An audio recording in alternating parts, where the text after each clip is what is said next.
বান্দাবান্দি থাকবে, মনে রাখতে হবে এই বান্দাবান্দি আল্লাহ তাআলার গোলাম হয়ে যাবে। সুবহানাল্লাহ, আল্লাহ তাআলার কাছে সারেন্ডার।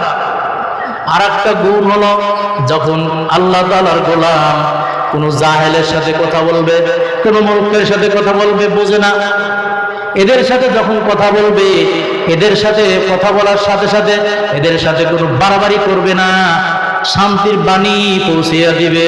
সুবহানাল্লাহ, শান্তির বাণী এমন ভাবে পৌঁছিয়ে দিবেন যেন তার প্রতি মহব্বত হয়ে যায়, তর্কে জড়াবো না।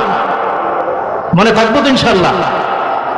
নবী পাক সাল্লাল্লাহু আলাইহি সাল্লামকে তাকে মারার জন্য, তাকে হত্যা করার জন্য, তাকে কষ্ট দেওয়ার জন্য কতই না ষড়যন্ত্র করেছেন।